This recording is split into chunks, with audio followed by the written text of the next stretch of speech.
प्रत्येक वर्ष कार्तिक मास के शुक्ल पक्ष की चतुर्थी तिथि से छठ पूजा का आरंभ होता है। यह महापर्व 4 दिनों तक चलता है।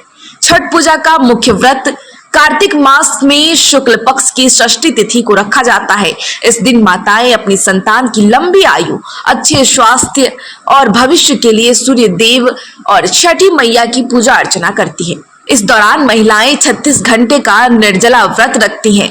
यही कारण है कि इस व्रत को सबसे कठिन व्रतों में से एक माना जाता है। कार्तिक शुक्ल चतुर्थी तिथि के दिन नहाय खाई के साथ छठ पूजा का आरंभ होता है।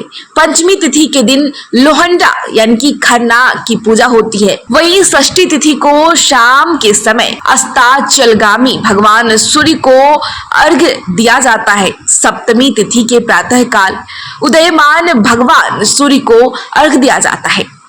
पारण के पश्चात 4 दिवसीय छठ पूजा महोत्सव का समापन हो जाता है।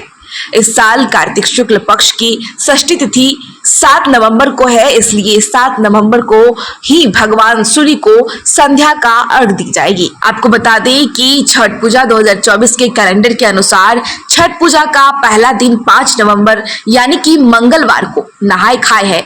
दूसरा दिन 6 नवंबर को यानी कि बुधवार को खरना है और तीसरा दिन 7 नवंबर यानी कि गुरुवार को डूबते सूर्य को अर्घ्य दिया जाता है। चौथा दिन 8 नवंबर यानी कि शुक्रवार को उगते सूर्य को अर्घ्य दिया जाता है। वहीं श्री सूर्यदेव पूजा समिति सेक्टर 75 नोएडा द्वारा आयोजित श्री छठ पूजा महोत्सव का विवरण आपको बता दें।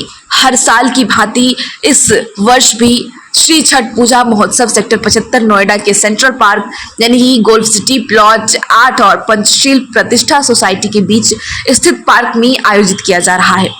वहीं सभी छठ व्रतियों को अर्घ्य की सुविधा प्रदान करने के लिए सेंट्रल पार्क में सुंदर छठ घाट का निर्माण किया गया है।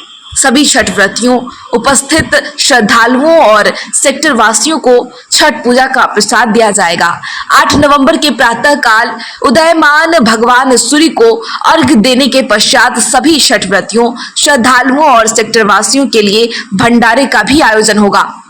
भंडारा प्रसाद में कढ़ी चावल, पकौड़ा और मूंग दाल का हलवा रहेगा। 7 नवंबर को शाम 4 बजे से शाम के 8 बजे तक सांस्कृतिक कार्यक्रमों का भव्य आयोजन होगा, जिसमें प्रख्यात कलाकारों द्वारा हिंदी, भोजपुरी, मगही, मैथिली, अंगिका, पंजाबी आदि लोक भाषाओं में छठ गीत और लोक गीत प्रस्तुत किया जाएगा। श्री छठ पूजा महोत्सव में सभी छठ व्रतियों और श्रद्धालुओं का हार्दिक स्वागत है।